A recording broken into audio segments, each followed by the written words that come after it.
그것은 말이라고 생각합니다. 왜냐하면 말은 그것을 제대로 정의할 수가 없기 때문입니다. 말은 명사 같으면서도 형용사 같고 형용사 같으면서도 동사 같아란 말이 있습니다. 곧 말은 그 실체가 모호하다는 거죠. 생각해보면 말은 흔하디 흔한 것입니다.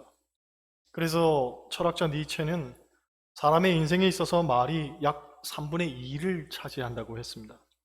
그만큼 사람은 인생에서 말을 많이 하고 삽니다. 그런데 그렇게 흔한 말인데도 때로는 말 한마디가 굉장한 힘을 가질 때가 있습니다. 물론 여기서 굉장하다고 할 때에는 긍정적인 것과 부정적인 것 모두를 아우릅니다. 소위 말 한마디로 천냥빚도 갚을 수 있지만 말 한마디가 사람의 마음에 비수처럼 박힐 때도 있다는 겁니다.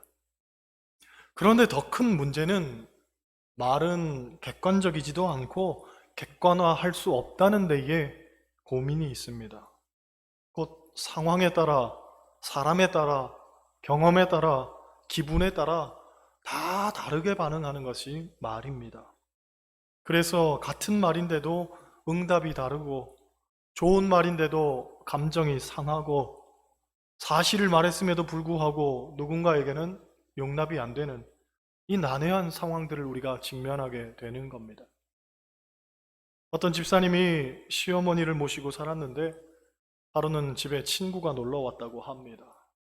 친구가 어머니를 보더니 정중히 인사를 했습니다. 어머니, 안녕하세요. 우리 어머니는 참 곱게 늙으셨네요. 하고 방긋 웃으며 인사를 했습니다. 그런데 친구가 돌아가고 난 다음에 이 시어머니가 그 친구 욕을 하더랍니다. 그래서 집사님이 무엇 때문에 그렇게 언짢으시냐고 물었더니 시어머니가 하는 말이 아니 고우면 고운 거지 곱게 늙은 건 웬 말이요. 나도 늙은 건 다 하는데 걔는 아주 틀려 먹었다 하더라는 거죠. 이분에게는 곱다라는 말보다 늙었다는 말이 더 크게 와닿았던 겁니다. 우리도 그럴 때가 있잖아요. 많은 칭찬보다 한마디의 실수가 마음을 핥히고 지나가는 그런 경험 다들 해보셨을 겁니다.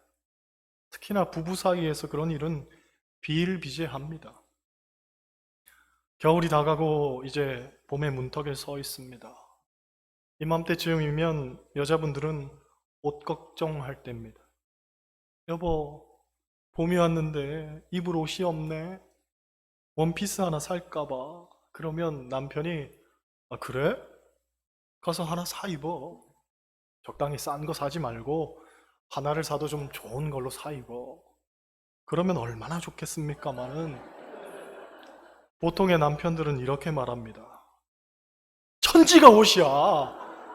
옷장에 옷이 아주 널렸어. 입을 옷이 없긴 뭐가 없어. 죽을 때까지 입어도 다 못 입겠다. 아주 그냥. 나는 양복이 무릎이 나올 때까지 입는데 당신 왜 그렇게 사치스러워? 당신 옷 싸입을 생각만 하지 말고 내 넥타이라도 좀 하나 사줘봐라. 아주 그냥. 그럼 억장이 무너지잖아요. 그죠? 결혼 전에는 자기야, 나 요즘 직장 생활 힘들어. 그러면 그래? 쉬어. 당신은 걱정 말고 집에서 살림이나 해. 돈은 내가 벌어올 테니까. 내가 더 열심히 힘낼게. 걱정하지 마. 그렇게 말합니다. 그런데 결혼하고 난 다음에는 자기야, 나 요즘 힘들어. 그러면 다 힘들어. 다 힘들어. 세상이 힘들어. 코로나에 안 힘든 사람 어딨냐? 당신만 힘들어? 나도 힘들어. 남들은 가게도 망하고 직장도 잘리는 판국에 당신 월급 따박따박 잘 나오는데 감사한 줄 알아야지 아주 그냥. 응? 군소리 말고 버텨. 아주 배가 불렀어 그냥. 생각이 있는 거야 없는 거야. 응? 그러면은 이 인간하고 내가 어떻게 살았나 이런 회환이 들잖아요. 그렇죠? 물론 이런 말솜씨가 영 틀려먹은 상황에서는 당연히 그렇겠지만 어떤 경우는 사실이라는 거울 앞에 마주하는 것이 몹시 불편한 경우도 있습니다. 일례로 여보 올케는 왜 자꾸 그런데? 하고 불평했더니 남편이 하는 말이 내가 생각할 때는 당신이 잘못했어. 그럽니다. 그런 경우 아내는 분노하는 거죠. 아내 입장에서는 잘잘못 따지자는 게 아닙니다. 남편 생각을 듣자고 한 말도 아닙니다. 그냥 위로받고 싶고 어떤 상황이든 남편은 그저 내 편이었으면 좋겠다는 건데 남편이 한다는 말이 잘못은 올케가 아니라 당신한테 있다는 거죠. 물론 남편 입장에서는 객관적 사실을 말했을 뿐입니다. 이건 거짓도 아니고 확실한 팩트, 사실입니다. 하지만 아내는 그게 듣기 싫은 거죠. 그리고 애당초 그 말을 들으려고 한 말도 아닙니다. 그러니 말 한마디 때문에 남편과 아내는 극단으로 치닫는 감정의 골을 서로 경험하게 되는 겁니다. 안타깝게도 어떤 미련한 남편은 거기서 한 걸음 더 나아갑니다. 여보, 나니까 그 말 해주는 거야. 그러면 갈 때까지 간 거예요. 그렇죠? 우리 주변을 보면 늘 입 바른 사람들이 있습니다. 그들은 사실을 말하기를 좋아하고 실제 맞는 말을 합니다. 하지만 그 맞는 말이 사람들의 마음을 다치게 하고 불편하게 합니다. 그래서 말이 힘든 겁니다. 어떤 경우는 함구할 때도 있어야 하고, 어떤 경우는 맞장구를 쳐줘야 할 때도 있고, 어떤 경우는 냉담해져야 할 필요도 있지만, 어떤 경우는 따뜻하게 품어야 할 때도 있습니다. 그러니 문제는 그리스도인으로서 우리가 이것을 어떻게 분별해야 하느냐가 관건인 겁니다. 성경을 보면 우리 그리스도인의 언어 생활은 어떠해야 하는지에 대해서 권면하는 말씀들이 많이 나옵니다. 먼저 야고보서 1장 19절을 보면 이런 말씀이 있습니다. 내 사랑하는 형제들아 너희가 알거니와 사람마다 듣기는 속히 하고 말하기는 더디하며 성내기도 더디하라. 일반적으로 말을 많이 하는 사람일수록 듣는 데에 서툽니다. 제노라는 유명한 철학자는 이런 말을 하죠. 하나님께서 인간에게 귀는 2개를 주셨고 입은 1개를 주신 이유는 말은 듣는 것의 반만 하라는 뜻이다. 현대인들은 듣기보다 말하는 데 이게 빠르다고 합니다. 왜냐하면 심리적으로 내 생각이 더 옳고 내 말이 더 중요하다고 여기는 자기 우월감 때문이라고 합니다. 그런데 이런 습관에 사로잡힌 사람은 그 사람의 인격뿐만 아니라 신앙생활에서도 문제를 발견하게 됩니다. 평소 사람을 가르치려고 하는 버릇을 하나님께도 가지고 오는 겁니다. 그래서 하나님 말씀도 듣기보다는 자기 생각을 말하는 것에 빠릅니다. 성경은 말하기도 더디하지만 곧이어 성내기도 더디하라고 권면합니다. 이것은 말 빠른 사람이 성내는 것도 빠르다는 것을 우리에게 교훈하는 말씀입니다. 일본의 한 언론인이 한국 사람을 얕잡아 보면서 이런 글을 썼습니다. 한국 사람과 회담하는 것은 참 쉽다. 조금만 약을 올려놓으면 화를 벌컥 낸다. 그런데 화를 냈으니까 나중에는 미안하고 어색해서 상대방의 말에 끌려가지 않을 수가 없다. 생각해보면 우리도 자기 성질을 이기지 못해서 스스로 불행을 자초하는 경우가 많습니다. 한 번만 들으면 되는데, 그리고 한 번만 더 생각하면 되는데, 그걸 못해서 상스럽고 우악스러운 말을 내뱉어버리고 뒤늦은 후회를 하는 겁니다. 부부싸움도 대개는 그렇게 커져버리는 거죠. 여러분, 들어야 됩니다. 말을 먼저 하려고 하지 말고 먼저 들어야 합니다. 야고보서의 권면처럼 듣기는 속히 하고 말하기는 더디하는 여러분 되시기를 바랍니다. 할렐루야.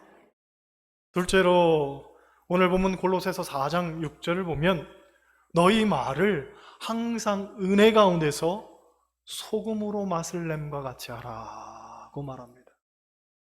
여러분, 소금으로 맛을 낼 때에 소금을 얼마만큼 집어넣습니까? 국자로 퍼서 넣습니까? 아니면 숟가락으로 살짝 떠서 조금씩 넣습니까? 아마 후자일 겁니다. 숟가락으로 살짝 떠서 조금씩 넣을 겁니다. 말도 그래야 한다는 거죠. 사람이 말이 많으면 반드시 실수도 많이 하게 되어 있습니다. 그래서 전도서 10장 14절을 보면 우매한 자는 말을 많이 한다고 했습니다. 말은 많이 한다고 능사가 아닙니다. 욥기를 보면 고난당한 욥을 친구들이 찾아옵니다. 그의 형편이 말할 수 없이 참담해서 친구들은 일주일을 한마디 말도 못하고 옆에서 같이 울어주기만 했습니다. 그런데 그것이 욥에게는 큰 위로가 되었습니다. 하지만 일주일이 지나고 이제 조금 정신이 든 친구들이 자기 딴에는 충고랍시고 이런 말 저런 말을 늘어놓았습니다. 물론 욥에게는 도움이 되라고 했던 충고였을 겁니다. 하지만 그 말 한마디 한마디가 얼마나 욥의 마음을 비수처럼 핥히었든지 끝내 욥은 친구들에게 상처만 받고 돌아설 수밖에 없었습니다. 그래서 독일의 신학자 벵게는 이런 말을 합니다.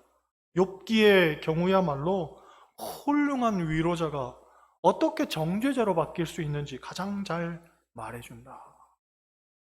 그렇습니다. 말은 소금으로 맛을 냄과 같이 아껴서 해야 됩니다. 가끔 선후배 목사님들에게 전화를 받을 때가 있습니다. 당신 교회에 제가 알만한 사람이 부목사로 지원을 했는데 그 사람 어떠냐 하는 전화입니다. 정말 괜찮은 사람이라면 입에 침이 마르도록 칭찬을 하겠죠. 그 목사님 성품도 좋고 달란트도 있고 열정도 있고 아주 좋은 사람입니다. 후회하지 않을 겁니다. 그렇게 말하죠. 그런데 제가 생각할 때 좀 별로인 사람이라면 그 사람 안 돼요 이렇게 말할 수는 없으니까 글쎄요, 제가 말하기 좀 그러네요. 그러면 단번에 알아듣습니다. 그렇죠? 제가 만약 가타부타 이야기했다가는 저도 사실 자칫 인심도 잃고 신뢰도 깨질 수 있지만 말을 아끼니까 서로 신뢰가 지켜지게 되는 거죠. 비견한 예지만 그런 겁니다. 말을 아끼는 것은 결국 타인으로부터 자신을 지키는 아주 귀중한 수단이 되는 겁니다. 나를 지키기 위해서라도 우리는 말을 줄여야 되는 겁니다. 세 번째, 에베소서 4장 29절을 보면 무릇 더러운 말은 너희 입 밖에도 내지 말고 오직 덕을 세우는 데 소용되는 대로 선한 말을 하여 듣는 자들에게 은혜를 끼치게 하라고 합니다. 소위 말은 없어지는 것이 아니라 씨를 뿌리는 것이라고 하죠. 그래서 내가 한 말은 반드시 열매를 맺게 되어 있다는 겁니다.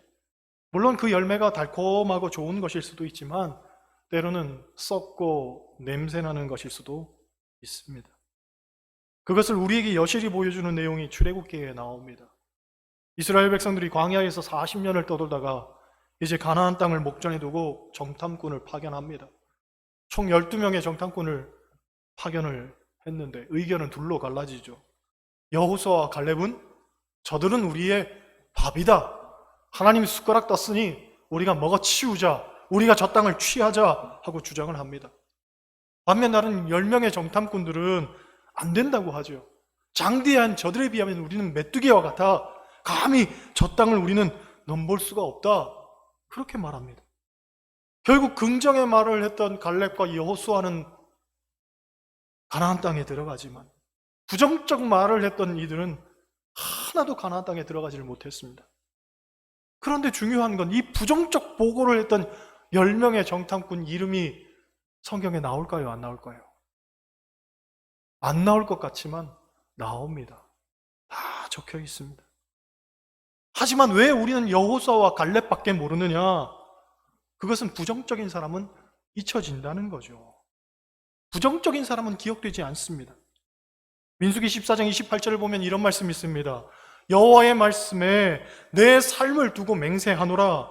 너희 말이 내 귀에 들린 대로 내가 너희에게 행하리니. 할렐루야. 우리 말이 하나님의 귀에 들린 대로 하나님께서 행하시겠다는 겁니다.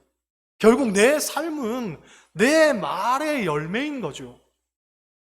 그러므로 우리는 무릇 더러운 말은 입 밖에도 내지 말고 덕을 세우고 선하고 은혜로운 말을 해야 되는 겁니다. 왜? 그 말대로 하나님께서 갚아주시니까. 주변을 보면 말도 참 은혜롭게 하는 분들이 있습니다. 그분들의 삶을 보면 하나같이 하나님께서 복을 주시고 잘된 삶을 누립니다. 그것이 바로 말의 열매인 거죠. 스스로 한 말의 열매를 당신이 따먹고 사는 거예요. 그렇습니다. 여러분, 말 한마디를 해도 하나님이 기뻐하시고 복 주실 만한 말을 하고 사시기를 바랍니다. 할렐루야. 네 번째로 에베소서 5장 4절을 보면 이런 말씀이 있습니다. 누추함과 어리석은 말이나 희롱의 말이 마땅치 아니하니 오히려 감사하는 말을 하라. 감사하는 말을 하라. 경배의 차원이라는 책을 보면 우리 그리스도인들이 감사해야 하는 이유를 세 가지로 말합니다. 첫째, 모든 것이 하나님께로부터 왔기 때문이라는 거죠. 우리가 이 세상에 올 때에 우리는 아무것도 가지지 못하고 빈몸으로 왔습니다. 그런데 지금 우리는 많은 것을 갖고 있습니다. 이것을 누가 주신 겁니까? 어떤 이는 내 노력, 내 성실, 내 계획으로 얻었다고 할지도 모르겠지만 그렇다면 여러분의 생명은 누가 주신 것입니까? 우리는 믿고 고백해야 됩니다. 모든 것은 하나님이 주신 겁니다. 우리의 생명도 하나님이 주셨고 그리고 지금 우리에게 있는 이 모든 것들도 다 하나님 주신 겁니다. 그러므로 우리는 늘 하나님께 감사해야 됩니다. 둘째로 모든 것이 하나님께 속해 있기 때문에 우리는 감사해야 됩니다. 로마서 8장 28절 보면 우리가 좋아하는 말씀 나오죠. 우리가 알거니와 하나님을 사랑하는 자, 곧 그의 뜻대로 부르심을 입은 자들에게는 모든 것이 합력하여 선을 이루느니라. 여기서 모든 것이란 성공도, 사랑도, 기쁨도 있지만 실패도, 좌절도, 눈물도 다 포함이 됩니다. 이 모든 것들을 아울러 당신의 선을 이루어 가시는 분이 하나님이시기 때문에 우리의 삶도 하나님 손에 그렇게 붙들려 가는 겁니다. 그러하게 우리는 하루하루의 모든 삶을 하나님께 감사해야 되는 거죠. 셋째로 하나님은 우리에게 구원을 주셨기 때문에 우리는 감사해야 합니다. 세상의 그 어떤 것도 하나님이 우리에게 주신 구원에 비하면 아무것도 아닙니다. 우리는 천국에 대한 소망 갖고 하루하루 기쁨으로 삽니다. 오늘 밤 죽어도 우리는 천국 갈 것을 확신합니다. 이 얼마나 놀라운 소망입니까? 누가복음 9장에는 우리가 잘 아는 오병이어의 이야기가 나옵니다. 그런데 성경을 보면 예수님께서 보리떡 5개와 물고기 2마리를 앞에 놓고 축사하셨다고 합니다. 여기서 축사란 말은 감사의 기도를 드렸다는 얘기죠. 그 후에 떼어 제자들에게 주셨는데, 무리들에게 주셨는데 다 배불리 먹고도 12광줄이나 더 거뒀다고 하죠. 여기서 우리는 기적의 인과관계를 보게 됩니다. 감사가 먼저 있으니 기적이 있는 거죠. 그리고 감사는 떡이 많아서 혹은 물고기가 많기 때문에 한 게 아니라 지금 가진 것, 그것을 귀한 것으로 알고 감사했다는 거죠. 그랬더니 그 감사하는 마음에 축복이 많은 것이고 그 감사하는 마음에 기적이 많은 겁니다. 그렇습니다. 여러분, 감사는 아무리 많이 해도 질리지 않습니다. 그리고 감사는 아무리 많이 해도 누구도 편견을 갖지 않습니다.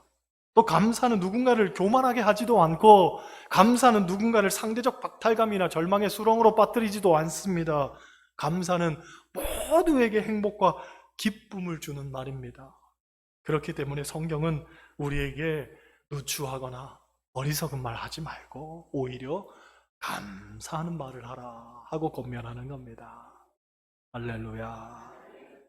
마지막으로 골로새서 3장 23절을 보면 무슨 일을 하든지 마음을 다하여 주께 하듯 하고 사람에게 하듯 하지 말라 하는 말씀이 나옵니다.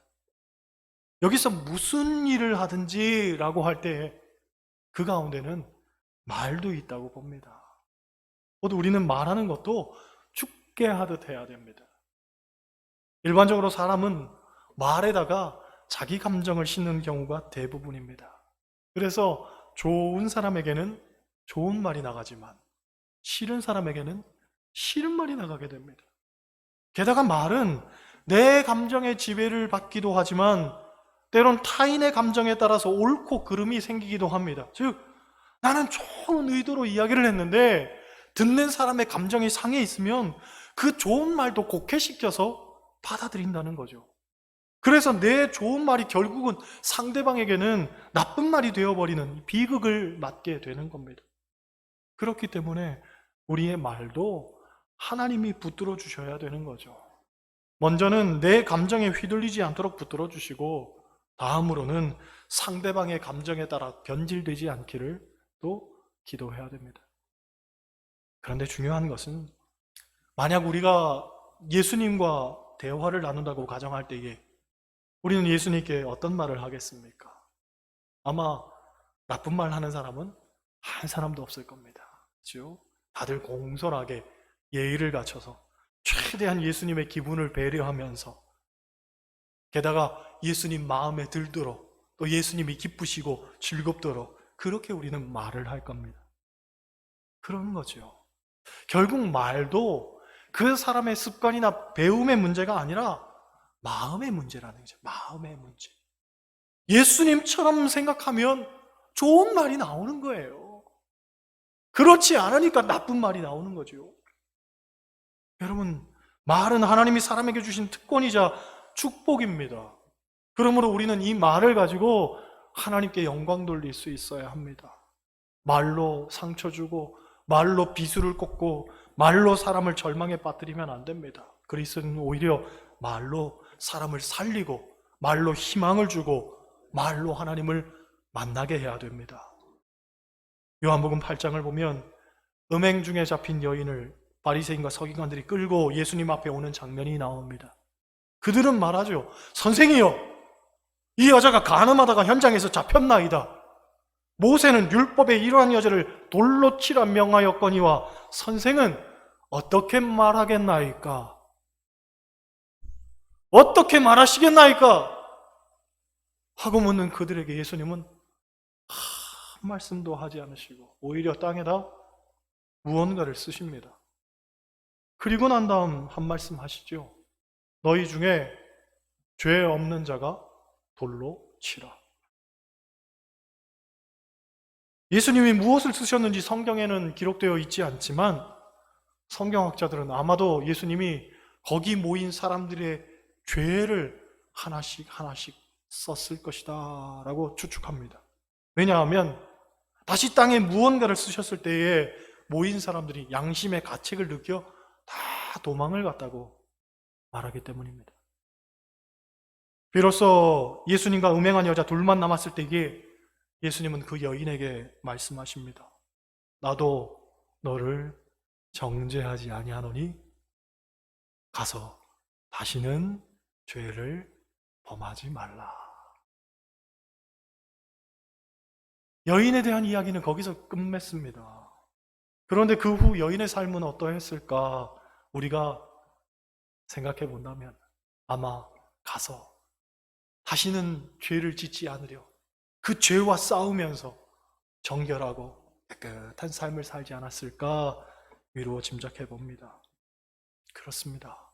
예수님은 말 한마디로 분노와 적개심에 가득 차 있던 이들을 다 내어 쫓으시고 또 말 한마디로 초라한 삶을 살던 한 여인에게 용기와 새로운 결단을 불어넣어 주셨습니다. 여러분, 우리가 아무렇지 않게 생각하는 이 말 한마디, 그런데 이 말 한마디가 절대로 아무렇지 않은 것이 아닙니다. 오히려 아주 중대하고 아주 귀한 것입니다. 그걸 깨달아야 합니다. 무심코 던진 말 한마디에 누군가는 깊은 상처를 받을 수 있지만 또 무심코 던진 말 한마디에 누군가는 놀라운 희망과 또 용기를 얻을 수도 있습니다. 여러분의 이 언어 생활이 좀 더 긍정적으로, 좀 더 소망을 품을 수 있는 그런 말들로 바뀌시기를 바랍니다. 그래서 여러분의 말, 하나님이 주신 이 말의 능력으로 사람을 세우고 사람을 살리며 또한 하나님 나라를 이 땅에 세워가는 여러분 되시길 주님의 이름으로 간절히 축원합니다.